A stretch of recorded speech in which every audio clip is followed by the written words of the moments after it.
اعوذ باللہ من الشیطان الرجیم بسم اللہ الرحمن الرحیم۔ السلام علیکم ناظرین، میں ہوں آپ کا میزبان Mirza Nadeem Baig, programme views on news with Mirza Nadeem Baig میں۔ ناظرین محترم، آج 26 نومبر ہے اور جمعہ کا روز ہے۔ جمعۃ المبارک کے روز کے خبر نامے کے ساتھ آپ کی خدمت میں حاضر ہوں۔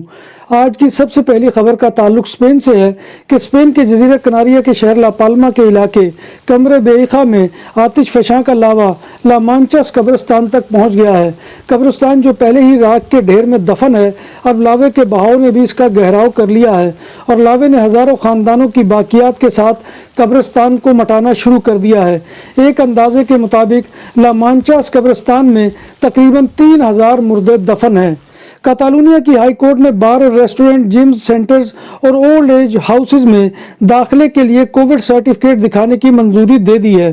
گزشتہ رات سے 14 دن کے لیے کاتالونیا بھر میں بارز اور ریسٹورنٹ، جم خانوں اور اولڈ ہومز میں داخلے کے لیے کووڈ سرٹیفکیٹ دکھانا لازمی قرار دے دیا گیا ہے۔ عمل درآمد کے لیے کاتالان پولیس انسپیکشن بھی کرے گی۔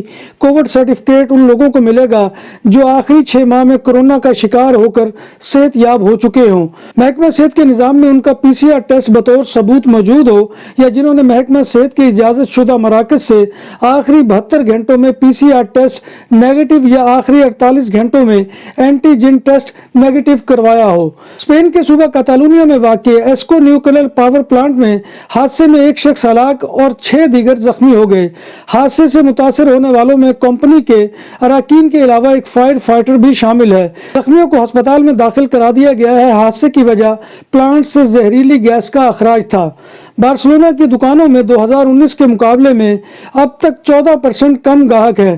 بارسلونا کے تاجر اس سرمائی کے پہلے حصے کے بعد کرسمس کی شاپنگ میں بہتری کے بارے میں پر امید ہیں، جس سے خریداروں کی تعداد میں خاصا اضافہ ہوا ہے، مگر گاہکوں کی یہ شرح اب بھی کورونا وبا سے پہلے کی نسبت 14% کم ہے۔ کاتالونیا کی ایکسپورٹس ایک سال یعنی 2021 میں 24.8% بڑھ کر اب 59.1 بلین یورو ہو گئی ہے۔ اس بات کا اعلان اسپین کی صنعت و تجارت اور سیاحت کی وزارت کی جانب سے کیا گیا ہے۔ کاتالونیا میں امپورٹ 2020 کے مقابلے میں سال کے پہلے 9 مہینوں میں 18.8% بڑھ کر 65.32 بلین یورو تک پہنچ گئی ہے۔ کاتالونیا باقی صوبوں کے مقابلے میں بہترین پوزیشن پر ہے اور اسپین کی تمام درآمدات میں 25.7% کا حصہ ڈالتا ہے۔ بارسلونا میں کورونا وائرس کے بحران کے بعد سے ہوٹلز کے کرایوں میں نمایاں کمی ہو گئی ہے۔ کرایوں میں کمی 2019 کے مقابلے میں 40% ہو گئی ہے۔ تاہم مثبت بات یہ ہے کہ وبا کے ایک بہت ہی مشکل سال کے بعد اس سال جولائی میں ہوٹلز کی بکنگ میں بہتری آئی تھی۔ بارسلونا ہوٹل گلٹ کے صدر جورڈی کلوس نے بتایا کہ صورتحال بہتری کے باوجود ابھی بھی پیچیدہ ہے اور دوسری جانب بکنگ بھی ماہ بہ ماہ بڑھتی جا رہی ہے۔ کاتالان شہر لریدا میں ایک 16 سالہ نوجوان نے گاڑی مار کر 17 سالہ نوجوان کو زخمی کر دیا۔ کار میں نوعمر ڈرائیور کی ماں بھی گاڑی میں موجود تھی۔ مقامی پولیس نے بتایا کہ متاثرہ شخص معمولی زخمی ہوا ہے۔ 16 سالہ نوجوان ڈرائیور کے پاس ڈرائیونگ لائسنس بھی نہیں تھا۔ پولیس نے نوجوان کے خلاف روڈ سیفٹی ایکٹ کی خلاف ورزی کا مقدمہ درج کر لیا ہے۔ وزیر اعظم پاکستان عمران خان نے اوورسیز پاکستانیوں کے لیے سونی دھرتی ریمیٹنس پروگرام کا افتتاح کیا اور اپنی معاشی ٹیم کو تاکید کی ہے کہ بیرون ممالک مقیم پاکستانیوں کو کاروبار کرنے کے لیے آسانیاں پیدا کی جائیں اور ان کے لیے مزید مراعات دی جائے۔ انہوں نے کہا کہ وہ روشن ڈیجیٹل کے ذریعے براہ راست پلاٹ خرید سکتے ہیں اور اس طرح وہ جعلی اسکیموں پر خرچ کر کے دھوکہ کھانے سے بھی بچ جائیں گے۔ فرانس اور برطانیہ کے درمیان انگلش چینل کے سمندری علاقے میں تارکین وطن کی ایک کشتی ڈوب گئی۔ اس واقعے میں ایک حاملہ خاتون سمیت کم از کم 27 تارکین وطن ہلاک ہو گئے۔ فرانسیسی وزیر داخلہ نے کہا ہے کہ اس حادثے کے بعد ایک مبینہ انسانی سمگلر کو حراست میں لے لیا گیا ہے۔ وزارت داخلہ کے مطابق حکام ہلاک ہونے والے افراد کی شناخت کے عمل میں مصروف ہیں۔ تاہم ہلاک ہونے والوں میں سے ایک کی عراقی اور ایک کی صومالی شہریت کی تصدیق کی گئی ہے۔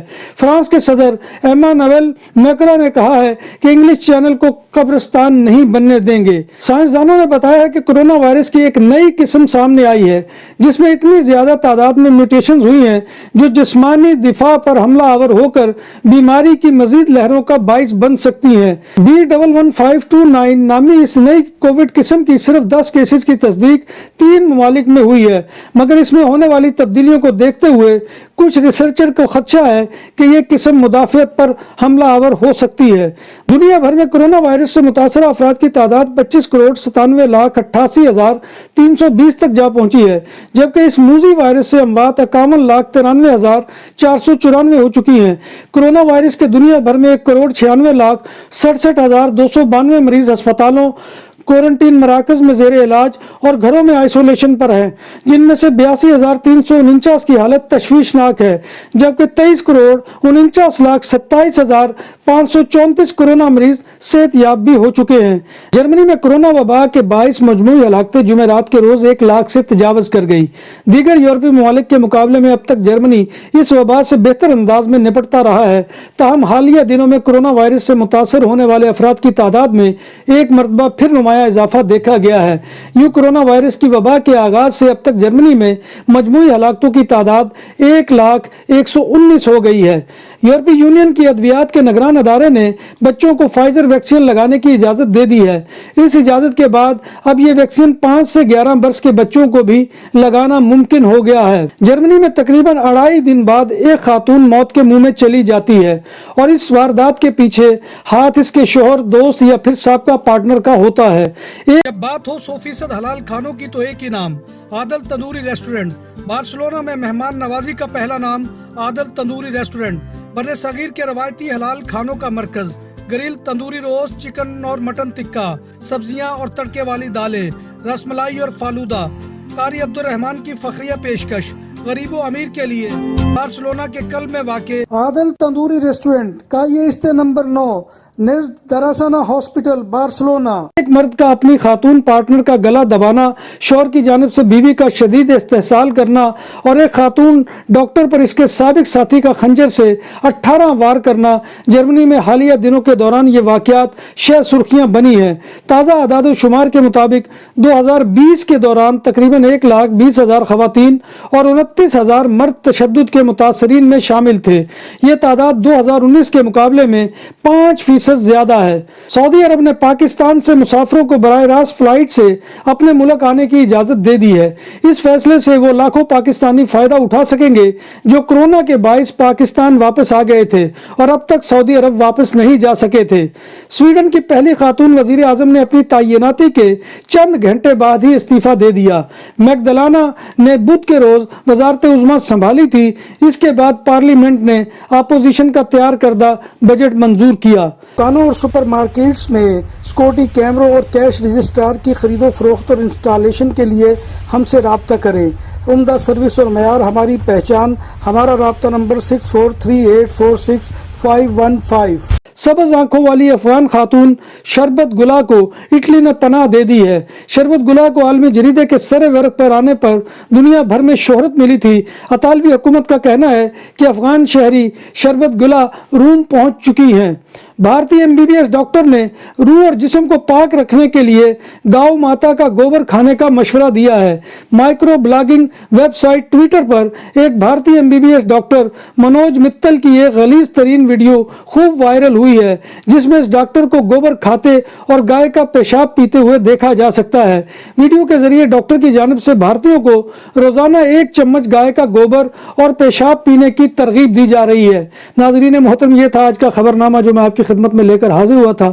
امید ہے کہ آپ کو ہمارا یہ سیگمنٹ پسند آئے گا۔ آپ سے گزارش یہی ہے کہ آپ ہمارے چینل BBC اپڈیٹ TV کو سبسکرائب کریں، اس کے پروگرام کو لائک کریں اور آپ اسے دوستوں میں بھی شیئر کر سکتے ہیں، اور واٹس ایپ کے ذریعے سے اور فیس بک کے ذریعے سے، اور کمنٹ باکس میں آ کر کمنٹ کرنا مت بھولیے، کیونکہ آپ کا کمنٹ کرنا ہماری عزت افزائی اور حوصلہ افزائی کا سب سے بڑا ذریعہ ہوتا ہے۔ اللہ تبارک و تعالیٰ کے حضور دعا ہے کہ وہ ہمیں ایمان اور صحت کی سلامتی کے ساتھ زندہ رکھے اور ہمارا خاتمہ ایمان کے اوپر کرے، اور نبی کائنات صلی اللہ علیہ وآلہ وسلم کی زیارت اور شفاعت یوم آخرت میں نصیب فرمائے، آمین یا رب العالمین۔ اسی دعا کے ساتھ اپنے میزبان مرزا ندیم بیگ کو کل تک کے لیے اجازت دیجیے۔ انشاءاللہ کل نئی خبروں اور نئی رپورٹس کے ساتھ آپ کی خدمت میں حاضری ہوگی۔ تب تک اللہ حافظ۔